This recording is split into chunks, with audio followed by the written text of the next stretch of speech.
Magandang hapon, community! Muling nagbabalik ang The Nationals Philippine Open for Call of Duty Mobile.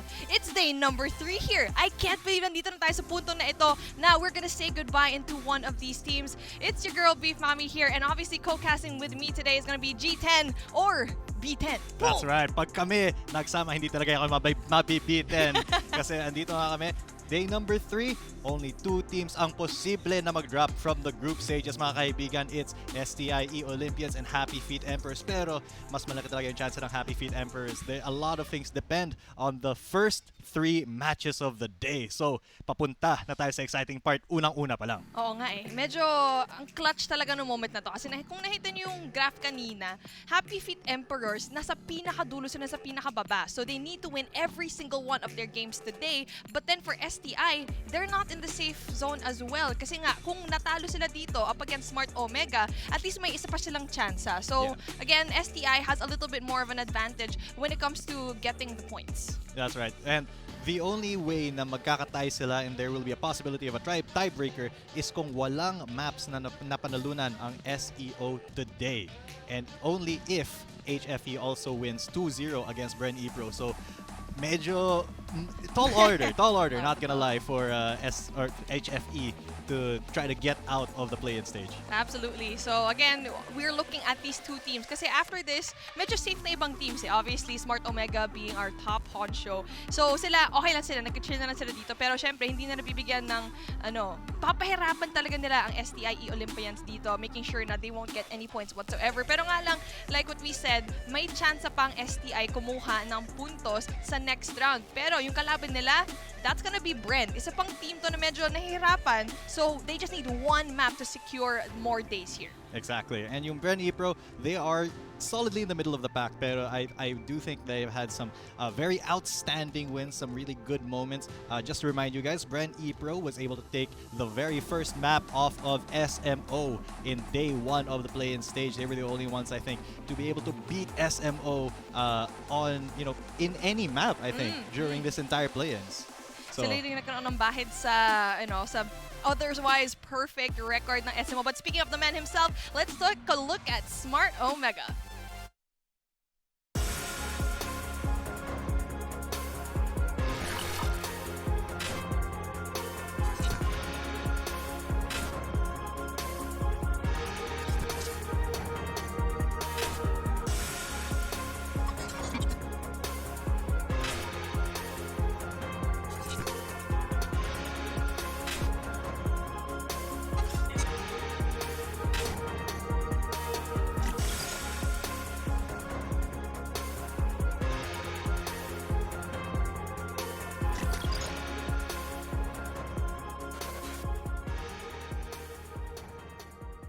and ayun na nga, the favorites to win it all, Smart Omega on your screens now, mga kaibigan.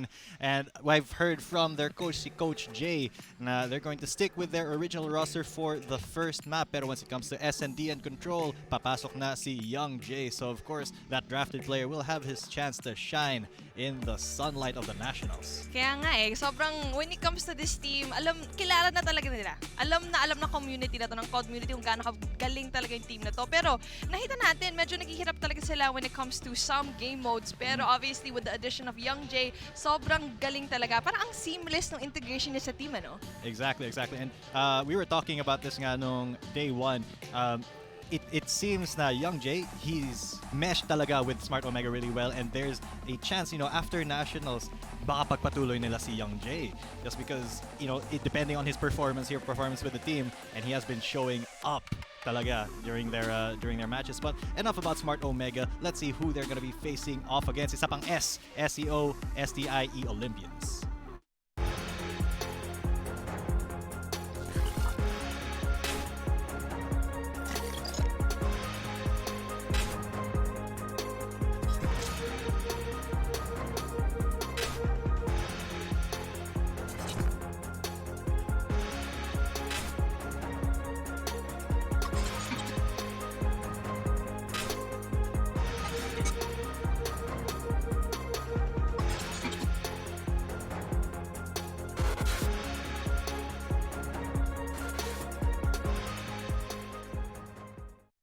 ito na nga ang ating challengers of the day, STIE Olympians. A lot on the line kasi nga, if they lose this game and especially go into the next one, may posibilidad na baka makita nila ang Happy Feet Emperors trying to vie for a spot going into the playoffs. But then we're talking about this team na ang galing nung start nila kasi they were able to beat Happy Feet and getting that 3 points. But obviously nahirapan sila overall in day number 2, not getting any kind of points whatsoever. And especially they're going up against a team like Smart Omega.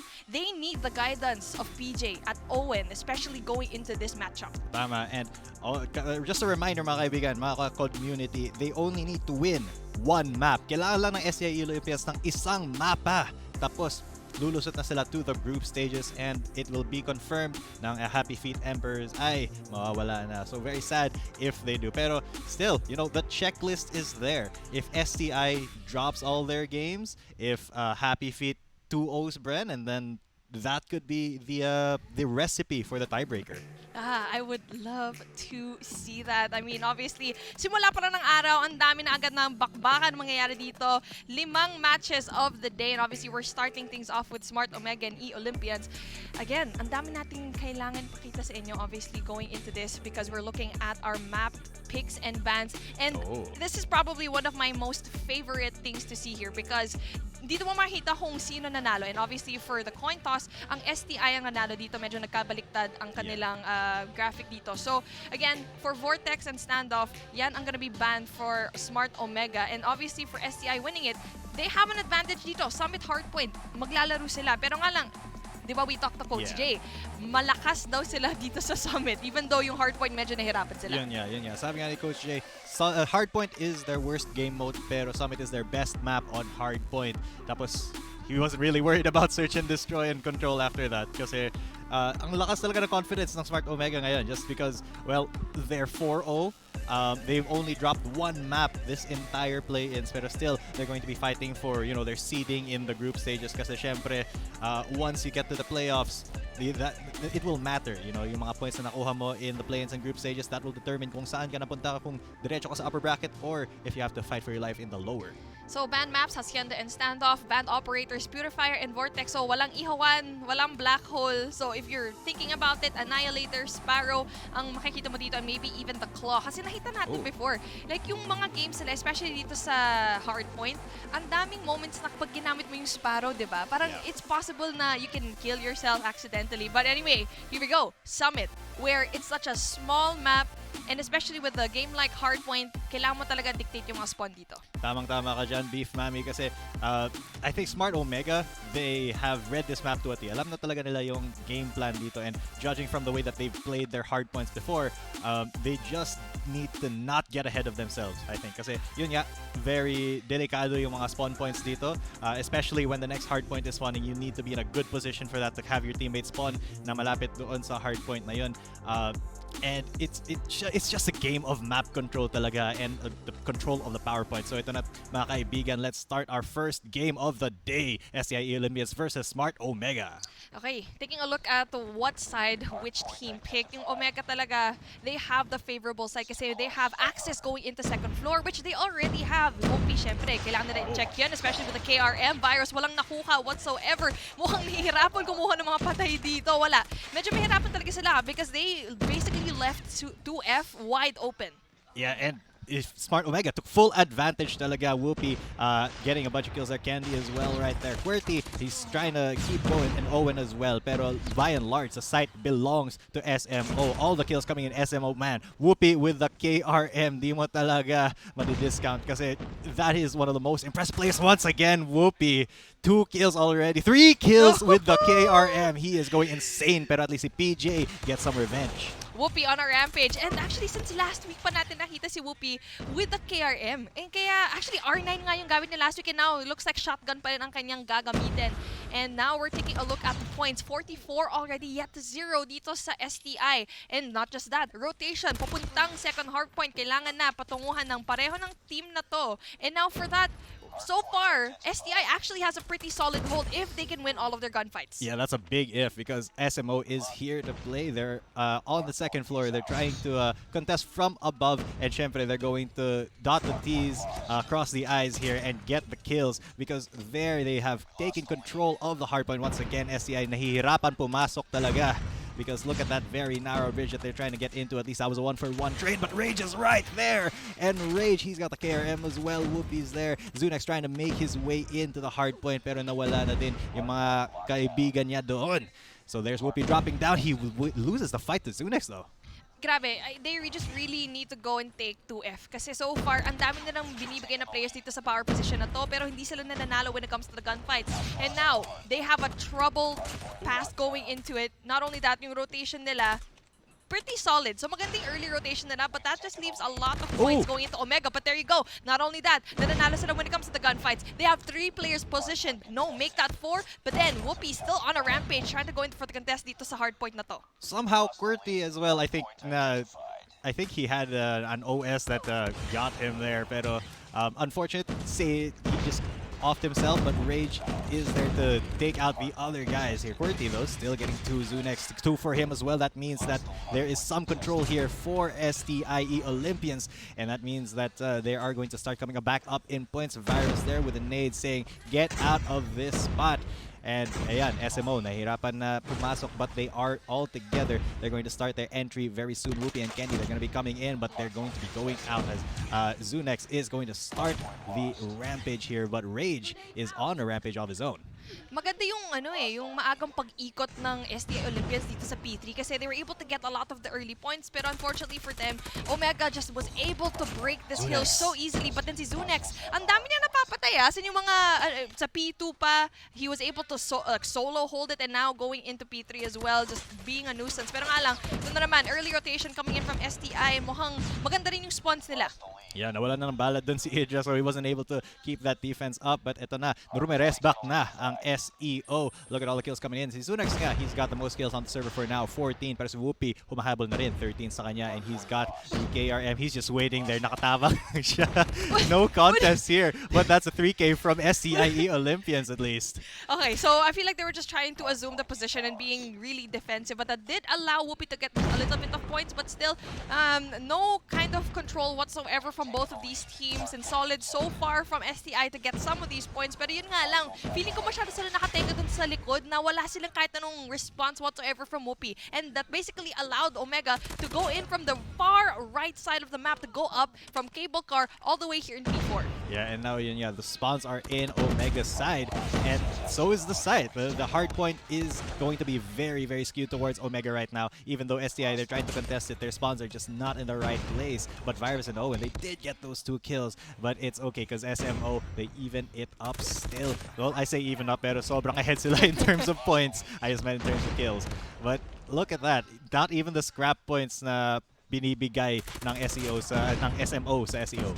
Grabe, as in, with all of these letters and numbers, akala mo magiging evened up sila. Pero medyo nahihirapan kasi when it comes to the gunfights ng STI, with Qwerty having 8 and Virus only having 7. But everyone else dito sa Smart Omega, naka-double digits na sila. Not only that, tignan mo yan, 2 operator skills already. But then, it's a good thing, may response ng STI kasi 3 na kanilang ready for the battle, especially going into P2 when they can definitely win it. Owen and Virus finally getting a lot of these kills. There's Annihilator from Owen. Nakadalawa na siya. He still has... he had 1 in the chamber, but he didn't get to let it loose. The Sparrow, though, from Rage. That's 1, maybe 2. That is 2. That's a triple kill, actually, for Rage with his own Sparrow. That means free and clear itong point natin for the next good while. SEO, napakahirap ng task nila ngayon. They have to try to get in while sobrang kapit ng defense ng SMO. Sobrang tapak sila. Whoopi already with 20 kills, and that's 21 as well. As I say that, he's going to slide in here, get another maybe. No, he won't, as he misses his shots. Qwerty at least is able to switchblade him to death. Ang ganda talaga ng rotation ng STI kasi lagi silang maaga when it comes to the rotate. Pero nga lang, hindi nila kaya yung firepower. Exactly. Hindi nila kaya yung firepower when it comes to the individual gunfights. Medyo nahihirapan sila up against SMO. And now the rotation going into P2, which we already saw na Smart Omega was able to hold this pretty well because they did get that 2F. And now for STI, kailangan same thing. Same strategy that we're trying to go for a while ago. Just flood into 2F. And now that's what they're trying to do. Yeah, they're flooding, pero umuulan ng bala dito from PJ, getting 2 kills from the Annihilator, looking for more. He's going to have to back out here, gets a 3rd kill, maybe no. Candy is able to swap to his head right quick. Pero yun, the site is still in control of SMO. 180 na sila. They're approaching 200 very steadily. Reminder, 250 lang ang kailangan, but Qwerty with a double kill at least is able to get some kills, pad his stats there. But kailangan nilang umapak, STIE Olympians. Mahirap to. When you're going for the rotate, going into P3, you can see that Omega is just fully streaked out and walang-wala ang STI. Medyo nahihirapan sila, walang pera sa bangko. And now the rotation not only goes into that P3, the investment as well is going to be heavy in that P1. Now wala na silang pera dito going for their defense in P3. Pero again, maaga ang kanilang rotation going in there. Pero nakita natin sa Omega, even though hindi sila nag-rotate na maaga, they're still able to go in for the break.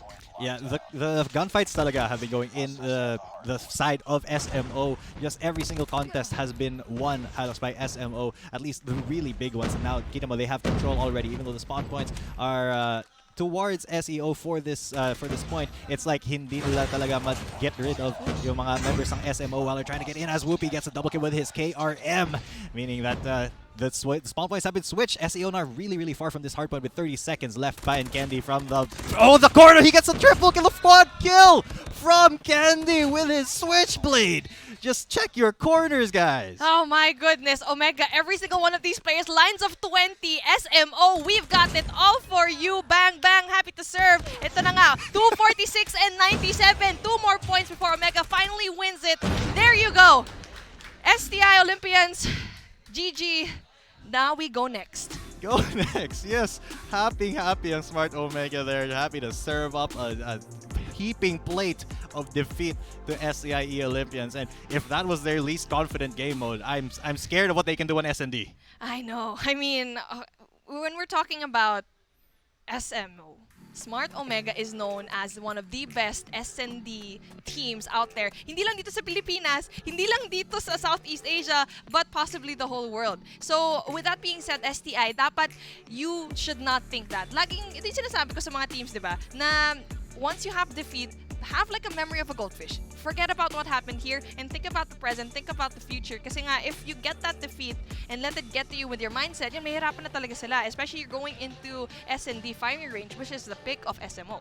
Exactly. Yun, yeah. It's a mental reset, right? You gotta press that button in your brain. You have to make sure that you don't tilt talaga, because the mental game, very underrated sa esports. It's one of the biggest factors talaga in determining whether you're going to be successful as a team. So STI, definitely they need to, just play it out like they were going to play against anybody else, right? Just don't think about it, kasi kakabahan ka kung ikaw ba naman, kung iniisip mo na you're going up against one of the best teams in the world at that game mode in their map pick.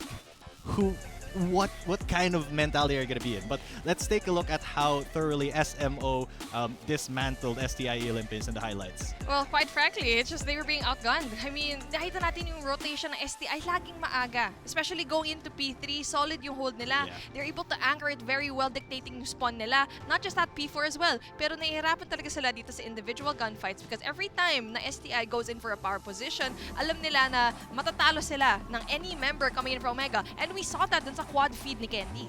Yeah, that is a very cheeky off angle talaga na kinuha ni Candy dun in that one moment, that one position where he was able to just spray everybody down with his switchblade. So, it's also a part of the game, mastering where you can be, where the opponent won't expect you to be. But syempre, I always say this in any FPS game, check your corners before you enter. It's just a little bit harder in a fast-paced game talaga. Yun talaga. Medyo nahirapan ang STIE Olympians dito, but obviously, ang dami nating nakita na moments of brightness with this team. They really know how to go and play the game, exactly. Pero yung heavy util nila dito sa P1, nung alam ko rin na nakikita ko na kasi they had a lot of the Sparrows ready and done dito sa P1. Pero dun sila nahirapan going into P3 where they should have said it kasi dito sa mapang na to na Summit, P3 ang money hill dito. And so, wala na silang bala. Yung what we keep saying kanina, wala silang pera dun sa bangko kasi nung nakita mo na, SMO just had everything in their arsenal to go and defend and eventually win this hill. Yeah, but there were still some very good moments like that. PJ with his double kills to Annihilator. Yun lang, he wasn't able to get the third one with Candy. And unfortunately, it doesn't boil down to moments talaga. You need consistently winning the gunfights, and that's what SMO was doing. Like here, Kendi, look at this gunfight. It's not even a fight, it's a slaughter. Oh my He just gosh. mowed everyone down. Buong squad wipe out na nga. Checking your corners. And speaking of checking your corners, ang pinaka-importante dito sa next game mode natin, ang search and destroy, where your life matters. Kasi nga, hindi ka pwedeng bumalik, hindi ka pwedeng respawn. So, you need to be extra careful and not let that happen to you dun sa next game nila. That's right. Tsaka, for this game mode, SMO is switching out one of their players. I'm not sure. It might be Rage. It's Young J. They're putting Young J in. I just don't know who they're taking out yet. But Young J and Whoopi, that is a combo for the ages. Both incredibly skilled snipers. I think Young J, he did use a sniper back then in day one. I think it was the DLQ. But him and Whoopi in S&D, that is terrifying to just Quite think combo. about.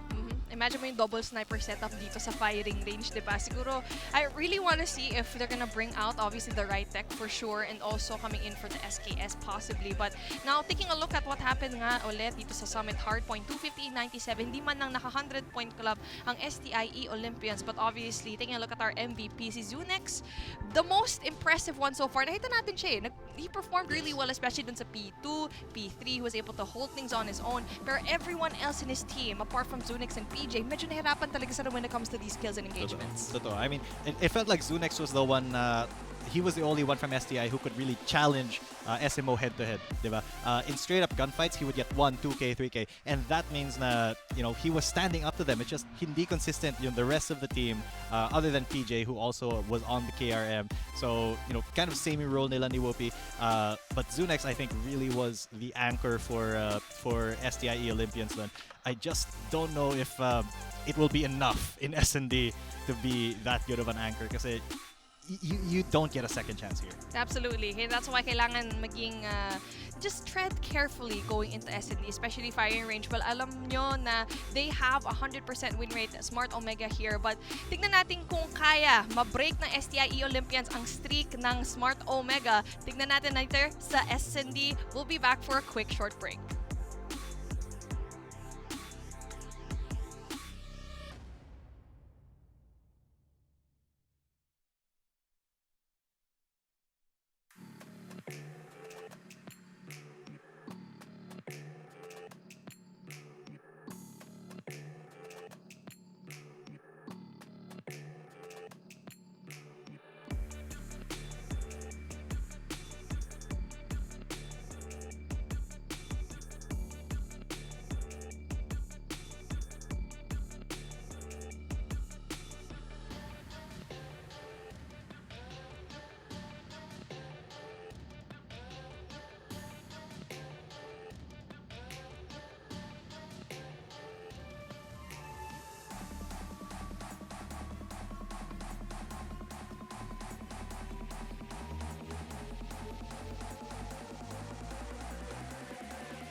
At tayo nagbabalik mga ka-community. Welcome back to the Nationals Call of Duty Mobile Philippine Open, the home of Philippine esports. Malamig ang araw pero mainit-init ang laban dito sa the Nationals kasi the SMO already won their first game. They're gonna be going into search and destroy. Ako si G-Dan Kamanadja. With me is Beef Mami, and together hindi kayo mabibitin. And this tournament is under the regulation and supervision of the Games and Amusements, more so Amusements Board. Dang, that was quite the tongue twister. But you know, exactly. You know what else is a tongue twister? Yes. The fact that at the end of the day, that is another tongue twister, diba? But anyway, before I start losing my words and just getting rid of all my Tagalog dictionary in my head, ito na nga. At the very end of the day, we're saying goodbye. And so far, the STI, medyo nahirapan talaga sila. Nakita natin yung hardpoint matchup nila. Not really looking good. And now for SND, knowing very well na SMO, ito yung best game mode nila. Not looking good. But obviously for them, they do have one more chance going into this. But all they need, G10, is that one more chance. Just one more chance. And it's a good thing na they have 2 matches today, STI Olympians, kasi it looks like no mercy talaga ang SMO ngayon. They are happy to serve up the losses here sa STI Olympians. Just piggybacking off of your point. Pero ito nga, firing range, classic Call of Duty map, and basang-basa na to ng SMO. Ito na, I remember yung intro mo, basang-basa sa ulan! Tignan natin kung mapapasa sa ulan. Sa biyaya ng Diyos, pinagpalat ka, STI Olympians, dito sa SND firing range. Kasi nga, one of the best maps right now for Smart Omega for firing range. They did win this 100%. 2 games, 2 wins. Very convincing wins also. So, ito na, search and destroy. Nako, mukhang hindi biyaya ang uulan sa SEI Olympias, kundi bala ng Smart Omega as we go. First off, starting off Smart Omega as the attackers. They're going to look for some early control here. Syempre, we got a chopper on Idra. Very kind of standard. Pero PJ here with the DLQ trying to get that wall bang. Konti na lang, I think. There's just a little bit ang kailangan niya. But Young Jay also has his own sniper to worry about, and I think that is one of the players talaga ng SMO that you have to worry about very greatly is Young Jay. Yeah, well, speaking of an essential player, si Whoopi natanggal na nga dito. One of the most essential players. That's going to be very difficult for SMO. And PJ having that very big opening pick, they should just ride off of that momentum. But obviously, they're just staying still because they don't have to push kasi nga nasa defense sila. And now they do have a 2-1-2 split, especially knowing na nakaroon sila ng pick. And now for SMO, they just need to stand there, get a pick as well, and decide kung anong bomb site yung gusto nila puntahan. Yun nga, pero very kind of characteristic for Whoopi kasi he likes to go for those aggressive angles off the bat ng round start pa lang. So, medyo 50-50 yung success rate niya dyan. But if he does get that first pick, you know that Smart Omega is going to start pushing for the advantage. But ito nga, they're jockeying for position, looking for at least 1 pick, but they're going to get picked off themselves. That's 2 kills for Virus with the switchblade. At least Idra is able to trade him out. But that is going to be a 1 versus 4 now with Idra's chopper. I don't think this is very winnable, but it still is possible. It's just not very likely kasi eto na, si Heist is going to be rushing him very soon. Owen is there as well. They're chasing Idra all across the map now. Ito na, with 20 seconds after the clock, medyo mahirapan na talaga si Idra, especially with the chopper. Mabagal ka talaga with this LMG, and there you go. Zunex puts that nail in the coffin, sealing them that round number 1 dito sa SND. Now, maganda yan. Maganda yung momentum na to, and they should keep it up. They relied so heavily dito kay PJ to get that first opening pick, getting rid of an essential player in the name of Whoopi, and they should just keep doing the same. And now, it looks like medyo aggressive ang push coming from Smart Omega dito sa may Alpha. Yun, yeah, and that's what Smart Omega does. They go for some very aggressive angles off the bat, pero if they're able to get some side control very quickly, then they're going to take as much as they can. As Owen takes the first kill kay Young Jay. That's 1 sniper down sa SMO. Hala, 2 rounds in a row, and the first pick is coming in from the side of SCIE Olympians. Baka ito yung strategy nila against SMO. Owen's gonna be very open, Mitch. I don't know if I really like that play. He's gonna be granted by 2 players, but there you go. Rage does get 1, does get 2. Ayun na nga. Medyo aggressive talaga yung play, especially coming off through mid, knowing very well na wala masyadong cover dito. And now just like that, and even though that SMO had the disadvantage going in here, it's gonna be a 1v3 situation. Oh my god, he tried to melee. Rage tried to get the melee for the 4th kill, pero PJ with his sidearm was able to at least get that. The DLQ, will he get the shot? No, he won't, as Idris comes from behind. Great flank galing sa Smart Omega, 1-1 now.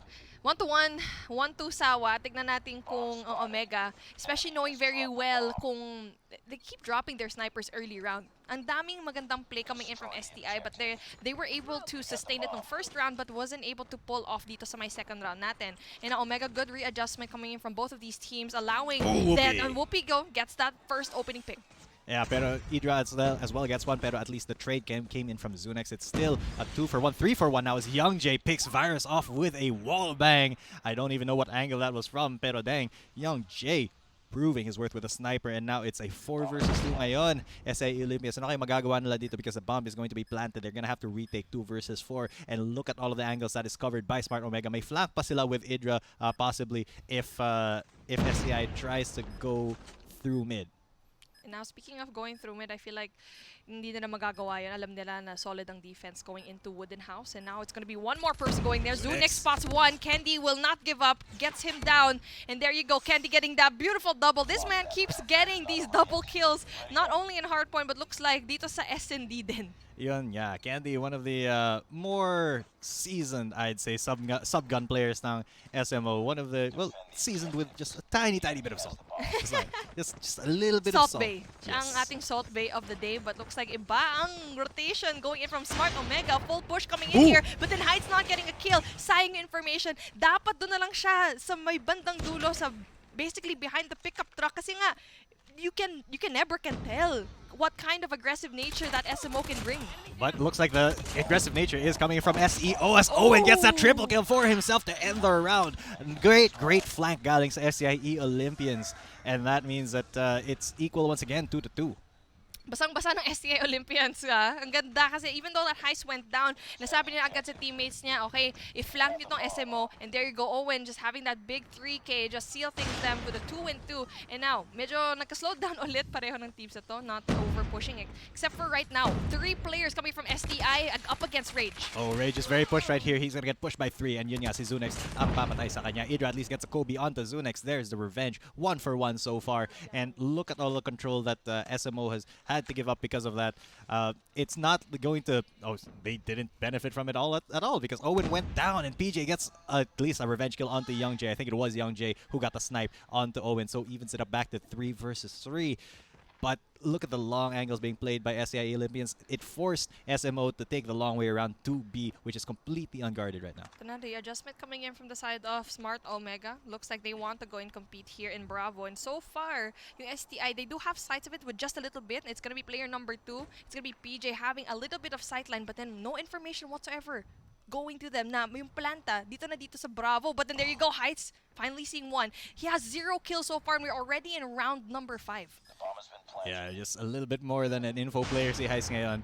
And PJ, wow, where did Whoopi even get that angle as he takes PJ down? And now it's a 3 versus 2. It's up to Heist and Virus, and they haven't been performing very well so far ngayon. But tingnan natin kung kaya nila as Virus goes down. Heist in a 1 versus 3. He does have the Peacekeeper, so at least he can spam that, but he won't be able to as Candy sees the angle. As soon as he pops up, bang, DLQ to the face. Ang ganda ng readjustment coming in from Omega. And for STI, they just allowed SMO to be isolated just like that, for them to be picked off one by one, especially dito kay Whoopi. And yung tanong mo, just to like answer your question, Whoopi just knows the angles going from backside. In every angle, in every bomb site, alam niya. And alam niya kasi na hotspot talaga ang top 10 coming in from those snipers, and now they're trying to go in for the same play going in for that previous round where they're trying to go for A, play for picks, but if it doesn't work out, tignan naman, rotate back into spawn.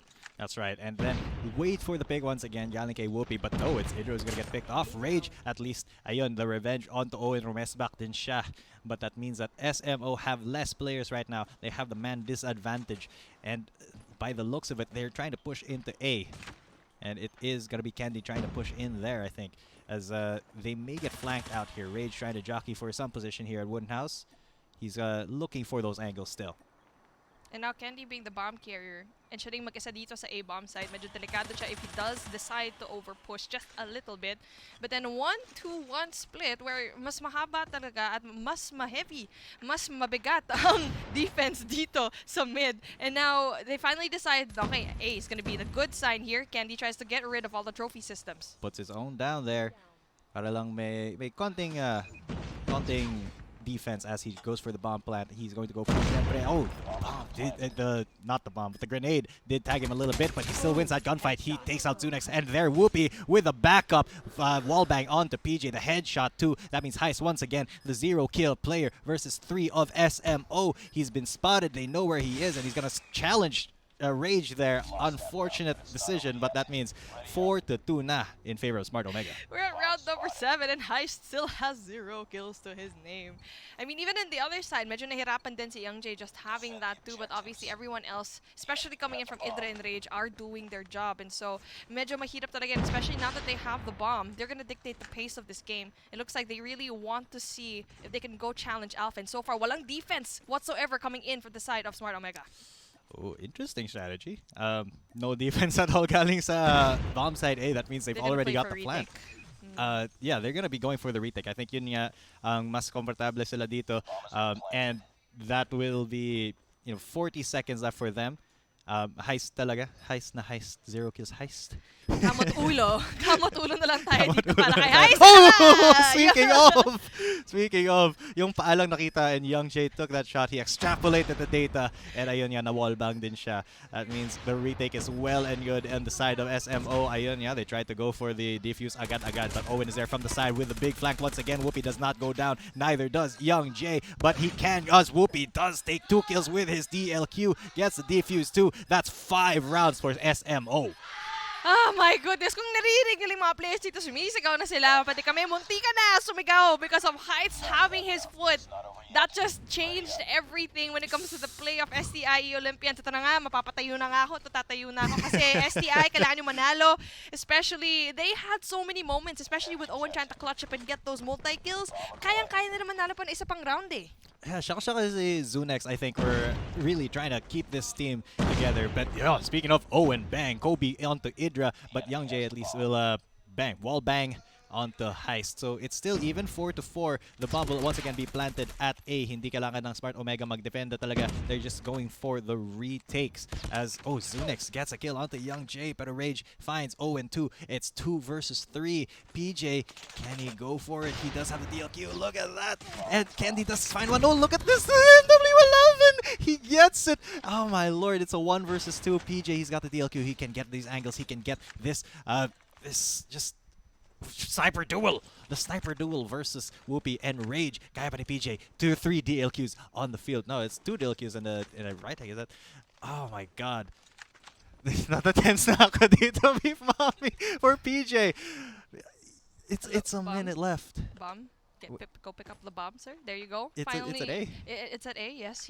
Kailangan niya kunin yan. Kailangan talaga i-pick up. Pero nga lang, I feel like his rotation going in through mid is gonna be very tricky. Kasi ikutan talaga niya. It might actually work out for PJ, knowing very well na everyone else from Smart Omega is actually looking at different directions. But we do have player number 3. That's gonna be Rage. Taking a look at that. Tingnan natin kung kaya ni Rage. Pero he's gonna be prone right now. So again, that's gonna be really good. But he does get spotted. Then PJ goes down. And we're finally here at match point.